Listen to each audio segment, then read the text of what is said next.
Hi.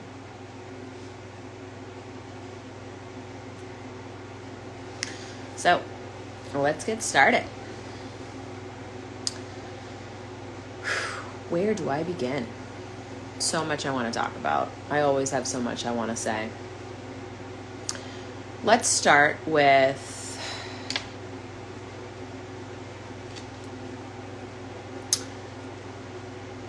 me being where I am now currently, which is I'm in my house, and I mentioned in my last live that I own the house, but my abuser owns half the house. So his name's on the deed and the mortgage, my name's on the deed and the mortgage. And when he was arrested, he had to leave the premises, and me and the kids are still currently living in this home. Now, because he owns half the home, I can't do anything until, so it's hard to explain, because I own half the home and he owns half the home, I can't do anything without his signature. So if I want to refinance the home, or if I want to sell the home, or like claim bankruptcy or anything like that, I would need his signature for approval for anything. Now, I mentioned I have a permanent restraining order. I want nothing to do with our abuser. So for our safety, I don't want to involve him in anything. Because he was the breadwinner, and I had to start completely over once he was arrested, I am now $35,000 behind in mortgage payments. Somebody wrote, go to a women's abuse center and they will offer support and find a lawyer that understands domestic violence. Yes, so great point. So when I had just had my first son back in 2016, I mentioned I lived in a shelter, and that was my home. I lived in the shelter, and then I lived in the motel, and then from the motel is when I found my apartment. And I lived at that apartment for about 3 years before I moved to this home. Now, when you're in a shelter, you stay at the shelter for as long as you can, but they really want to speed up your process. They really want to get you out of there because they want to make more room for women and children. So they just kind of want to get you to the next available place. And that's when I mentioned that apartment in Fall River, that just was not going to work for me. And then that's when I moved into the motel. And I was able to get a lawyer to help me get my home base back. And then that's how I was able to get the apartment. But once I was in the apartment, I was still in the cycle of abuse. So my children's father, so eventually in 2018, summer, I get pregnant with my daughter. And then I still had the restraining order on my children's father. Obviously, like I've mentioned, he was not listening, and I was in the cycle of abuse, so we were both speaking to one another. My daughter's conceived, and I go to the courthouse in February, pregnant, to amend the restraining order and to just no abuse, and then I move into, then my daughter's born, and then I move into the home. So someone's saying that's the idea, you're going hard to get into a shelter, but information to get in front of a hill. Yeah. So yeah, I am doing my best to avoid going to do anything with the home.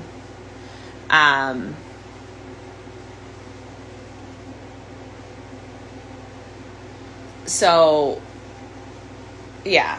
So I'm trying to basically do as much as I possibly can to not do anything with the home. So that would need his signature. So what I'm trying to do is, you know, I was a nanny and then I was unemployed due to COVID. I was only working like a certain amount of shifts anyway, but that was my income. And then, you know, COVID happened. I am now currently in school. So I'm in school to become a health coach. So I can start taking clients right now. I'm also a Reiki master. So I'm an energy healer. So I can get clients that way. And then I'm doing yoga teacher training in September to be a trauma-informed yoga instructor. So, and then obviously I'm doing this. So my platform is to spread awareness on domestic violence and sexual assault and mental health. And so because of my bachelor's degree in criminal justice, I want to incorporate everything that I'm doing for survivors. Ironically, my plan when I went to college was to become a victim advocate. So I want to incorporate all of these things and then create my own business. So I want to create my own business that can incorporate all of these things. I'm in the process of getting my website started and getting everything going. And then I hope to be well on my feet to be able to pay for this home. Because COVID actually helped, because like I mentioned, because he's on the deed and I'm on the deed, and he's on the mortgage and I'm on the mortgage, I can't do anything without a signature. So before COVID happened, they were starting foreclosure. The bank was starting foreclosure, and I would have had to go back into a shelter with me and my 3 kids. So I've already seen what it's like to be in a shelter with just my son, my oldest, when he was a baby, and that was very challenging. So, you know, when the bank said there's nothing we can do for you, you know, then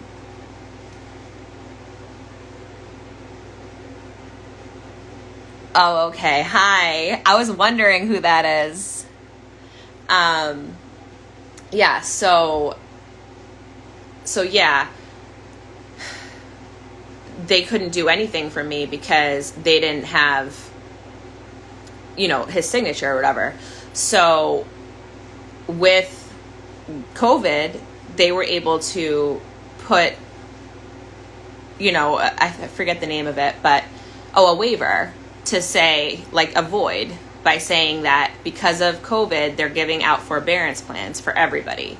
So I was able to get on a forbearance plan, and a forbearance plan helps you to stay in the home without like any consequences. So I'm $35,000 behind in mortgage payments.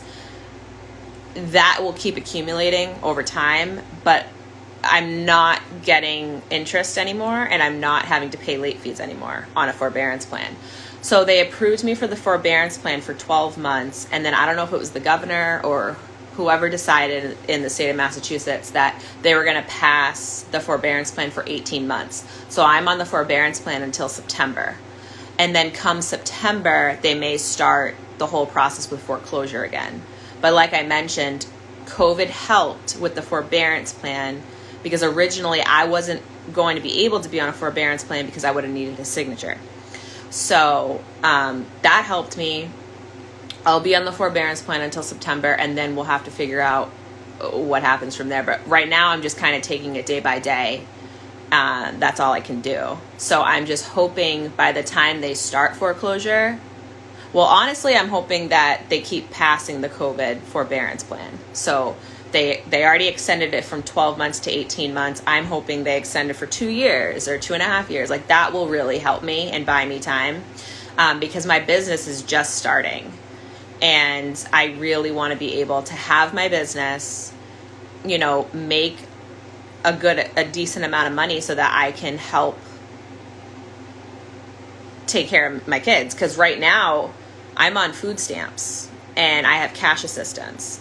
I originally was on unemployment, and then unemployment was kind of like denying everybody. So I'm not getting any help with that. The other thing I'm looking into, and I've been waiting to get approved on, is Social Security, because I just made a reel the other day at TikTok about how I'm literally in therapy 6 days a week. And that's accurate. I'm in therapy and support groups 6 days a week. So every day except Sunday, I'm in therapy or support groups. And that's for sexual assault, domestic violence. I'm in with my specific one-on-one therapist. I'm twice a week, and that's coming out of my insurance. But I mean, that is what's keeping me sane, honestly, is my therapy. So in Social Security, if you have a disability, even if it's mental, I have complex PTSD, I have depression, anxiety, so I qualify. So I'm hoping that I can get that, because right now it is so hard to pay for everything. Like, I'm on fuel assistance, I'm on WIC, I'm just kind of on everything that can help me. So I appreciate, sounds like a great plan, and distance is safest. Yeah, absolutely. Distance is safest. I'm so grateful I have a permanent restraining order, because it is extremely rare to be granted a permanent restraining order when you have minor children with the abuser. When I was granted the permanent restraining order, the judge explained that there was only a dozen permanent restraining orders given to people in the state of Massachusetts when their abuser was also the biological father of their minor children. So I am like one of a dozen. But because of his charges, that's why they were able to give me, like I mentioned, like 18 charges of strangulation, suffocation, multiple serious offenses. So the judge, I was honestly so relieved and shocked. I was crying. I could not believe that he granted me a permanent restraining order. I was going to be happy, because I was going back every single year since 2016 getting a restraining order. And it's so draining on the survivor, because you have to relive everything over and over and over again. Like, every time you have to go back, they read the police reports, they read your affidavit, they read everything all over again. And you're reliving it, and I feel like not a lot of people talk about what the survivor has to go through on a regular basis. Like, my abuser's just out, living his life, doing whatever he wants to do. Probably not even thinking about the things he's done. And me and my children are dealing with the trauma every day. Now, it's mainly me and my 5-year-olds that are really dealing with the trauma. My youngest are 2 and 1. And they definitely feel it. But me and my 5-year-olds, we experience it every single day. And we have to manage going through our trauma every day. And my son's in therapy. And it's a lot. I mean, to actually sit with your trauma, because every single person in this world has their own form of trauma. And some people are not willing to sit in that trauma and do the work. And that's what I was doing originally. And I was numbing myself with food, you know, my addiction to marijuana. Like, I was numbing myself with anything. I mean, even at one point, you know, anybody who could give me attention, that was I numbed myself in that way. Relationships, you know, part of my sexual abuse that I've experienced, I felt like it was I was the problem. Like, I brought it upon myself. When I was not a willing participant in any of this, I was looking for love. I was looking for attention. And the way I knew how was my physical appearance. I'm like, okay, people will give me attention, you know, but that is a trauma response to the sexual abuse that I sustained.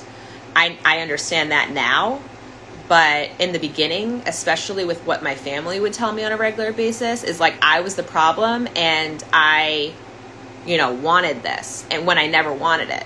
So it's a lot to like unravel, and it's a lot to sit with. And, you know, we're all capable of doing this for ourselves. It's just we have to put in the work to actually like sit with these thoughts and these experiences. And it's a lot of hard work. And it is possible. So, yeah, there's so many different things that I could keep speaking about. I appreciate what everybody's saying in the chat, you know, talking about having like a safety plan, you know, the permanent restraining order, that was huge for me. And, you know, safety plans, they can be, you know, a physical safety plan, or they can be emotional safety plans. They are extremely important. So someone else is saying, I'm so sorry to hear this. Keep doing what you're doing and hang in there. Thank you. I appreciate that so much. Yeah, I mean, it's an everyday job, healing. And, you know, I'm doing it, but I mean, it's hard. It is so hard. I mean, recently with what I've explained in my last live is, you know, with being threatened recently, and then with old abusers trying to come back into my life now that I'm publicly sharing my story, you know, it's difficult to manage my emotions throughout all of this. I've been extremely dissociated lately.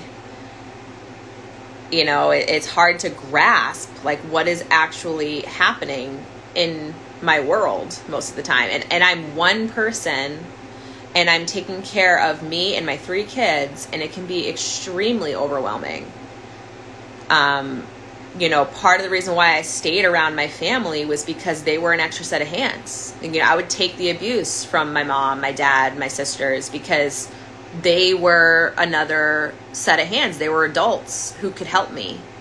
Like, if I went over to my parents' home, I knew that my parents would hold my babies and I could have a minute to myself. So it was like I would just take the abuse from them so that they could help me. I mean, it logically doesn't make sense.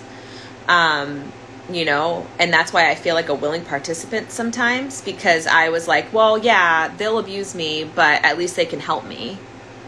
So, I mean, but it was not okay for me. I did not even realize like what it was doing to me or to my children until now, like now that I'm away from it. Now I understand, like, why would I be a part of that, you know? You know, but like I said, like I was not a willing participant in the abuse. You know, it's not like I went to my parents' house being like, okay, I'm ready to get abused, even though sometimes it felt like that. Like I literally had to like prepare myself to go to their house. I knew I was always going to get it from my dad. The emotional abuse, the psychological, the mental, I mean, that was a given. Like when you went to that house, you were absolutely going to get ripped apart by my dad. So that was something I think I did have to mentally prepare for when I went to go see my parents. And my mom, it was like unexpected. Like she would either be abusive or like she would be, you know, like sensitive to you while also being abusive, if that makes sense. Because it's hard to compare and say who's more abusive, my mom or my dad. Like I don't even know if there is a comparison. Like you really shouldn't compare abuse.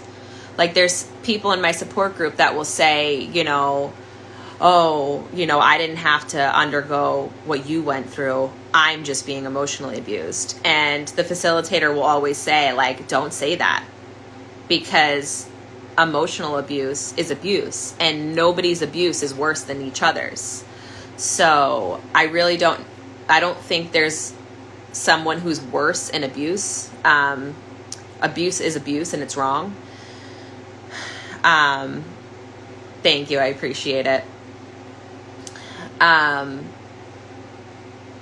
Yeah, but I mean, just even what a lot of my family does not understand. Not everybody in my family understands that what their behavior is abuse. And that is due to society. Society is normalizing abuse. And I mean, you see it in movies. You see it in TV shows. I was watching a movie the other day. I think it was called Mother's Day. This was on Netflix. There was so much abuse happening in that movie. And people are laughing.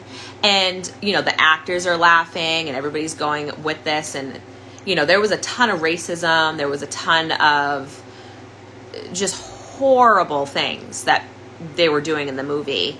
And it was not being addressed as abuse. It was just like, yeah, well, that's my mom. And it's like, you don't have to put up with that. Nobody should have to put up with that.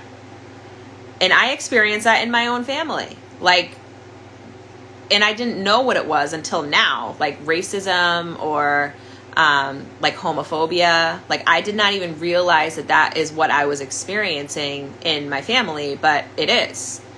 And from a young age, like at a young age, I was experiencing these things. So I'll get a little into it.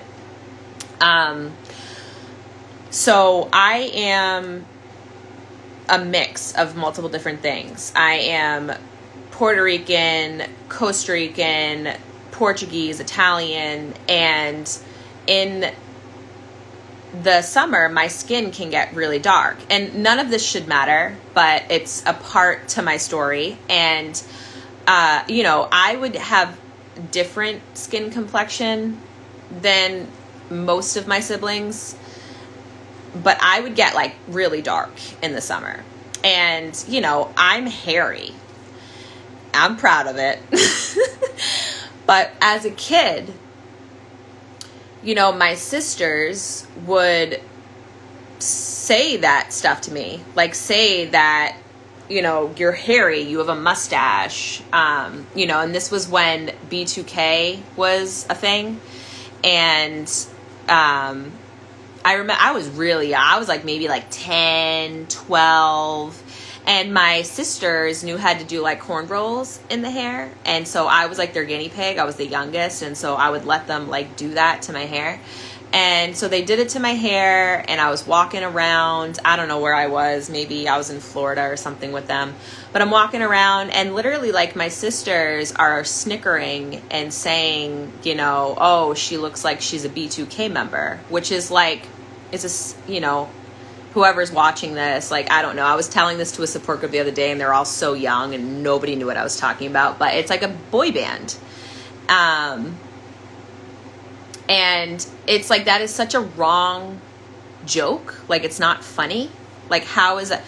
Not only is that wrong to say about B2K, you know, but it's wrong. I'm like this little girl and that's how you're talking about me. Like, and these are from my own sisters. And then my sisters learned from my parents, you know, and my dad almost felt like he had a pass because he grew up in New York City.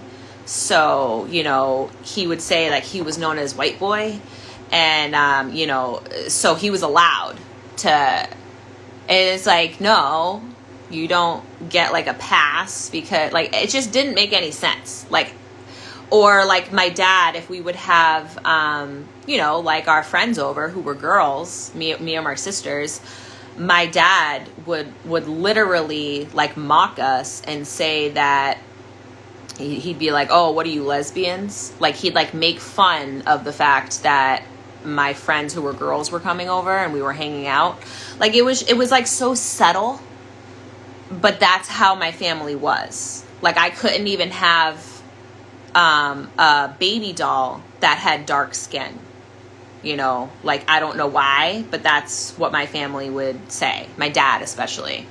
And my oldest sister, she was like 16 and she was getting me a baby doll, and I wanted a baby doll. My favorite color is blue. I wanted the baby doll that was in blue. And she's like, you don't want like this baby doll? And she's pointing to like the white baby in pink. And I'm like, nope, I want this baby doll. And she just said, nope, why not this one? And, you know, eventually she lets me get the baby doll I wanted, and then we bring it home, and my dad was livid.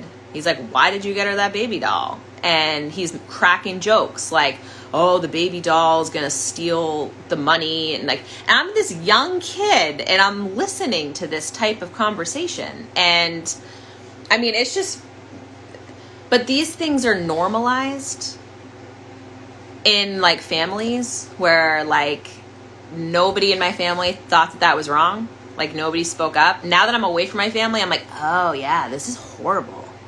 Like, this is, and then subconsciously, I would not want to be tan in the summer, because I was thinking I was going to get made fun of by my sisters if I got too dark. So I learned about this in a support group a couple of weeks ago, and I was talking about this, and other women were saying like they did the same thing. Like, they avoided the sun because other people would, you know, make fun of how dark they would get. And I'm like, that's a thing? Like, I didn't know this was a thing, you know? I don't know. It's just, it's wrong. And part of what I experienced in my last couple of lives when I was being threatened, you know, abuse can happen in everyday conversation. It could be a complete stranger who's speaking to you in an abusive way. It could be your partner, your friend, your parents. Like, all of these comments are normalized in society, and it's not okay. So that's partly why I went live to talk about these things, and then that's when I was threatened. So, I mean, it's just, I could literally talk about this stuff all day. Plus, recently what I've been talking about in my Reels and TikToks, or at least the one I talked about yesterday regarding Drake Bell, nobody's talking about that. You know, and if they are talking about it, it's Drake Bell's career is ruined. Like, they're more focused on his career rather than the survivor, who was 12 years old.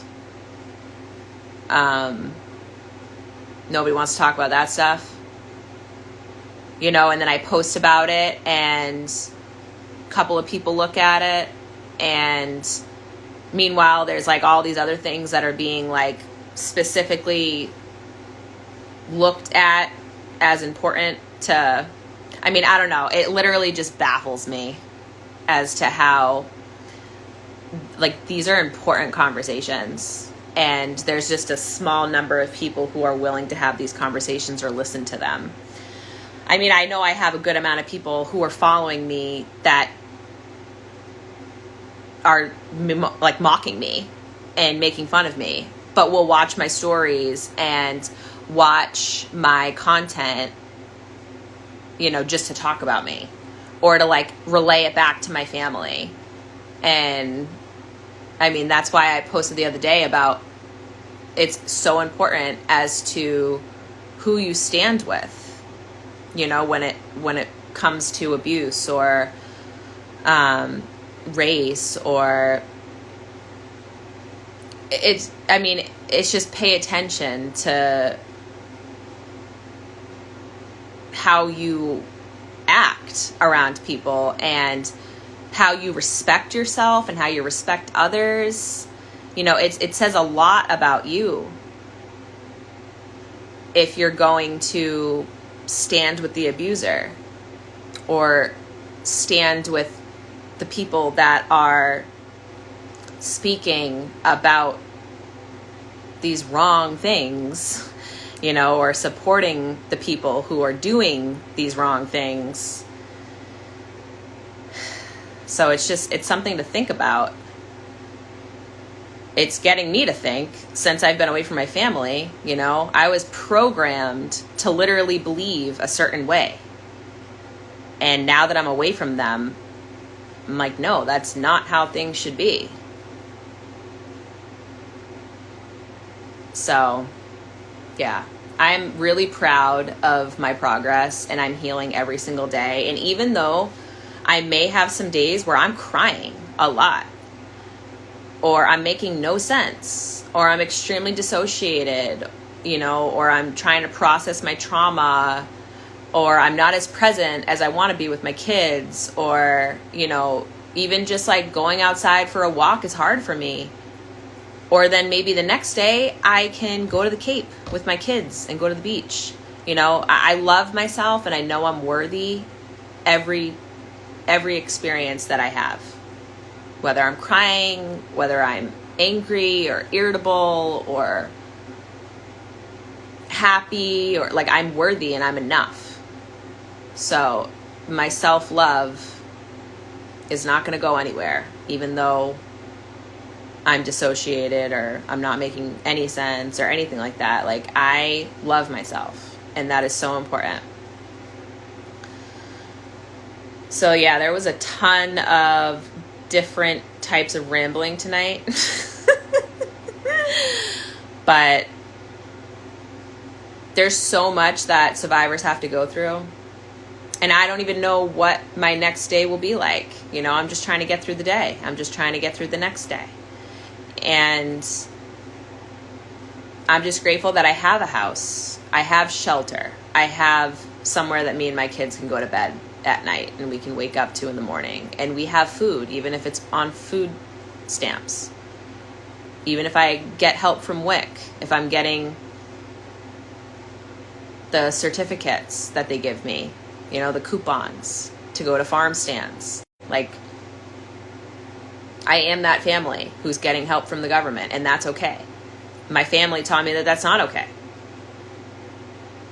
So, and it is okay. It's all right. It's okay to get fuel assistance. It's okay to get help if you need help. It's okay to be in therapy. It's okay that I'm in therapy 6 days a week. Like, I'm in some support groups that say, if I wasn't in therapy, that would be shocking after everything that I've experienced. So the fact that I've experienced these things and I am in therapy, that's great. It'd be concerning if I wasn't. So I know I'm doing all the right things for myself and for my kids. And a big thing my family used to say to me is, you know, you're too emotionally unstable to be a parent. And that is inaccurate. That is not accurate. I am emotionally stable to be a parent. I am every single day taking care of me and 3 children. They are loved. They are cared for. My oldest is in therapy. You know, they're fed. We play together. I am a big part of my kids' lives, and my kids are a big part of my life. I am emotionally stable. A lot of what I had to experience was a ton of gaslighting. Like, you're crazy, you know, that didn't happen. So I almost gaslight myself, or I victim blame myself because I have my family in my head. And it's a lot of me having to change the dialogue and tell myself and correct myself and say, I am emotionally stable. This is my reality. This did happen to me. You know, I am worthy. I am enough. So affirmations really help. My crystals really help me.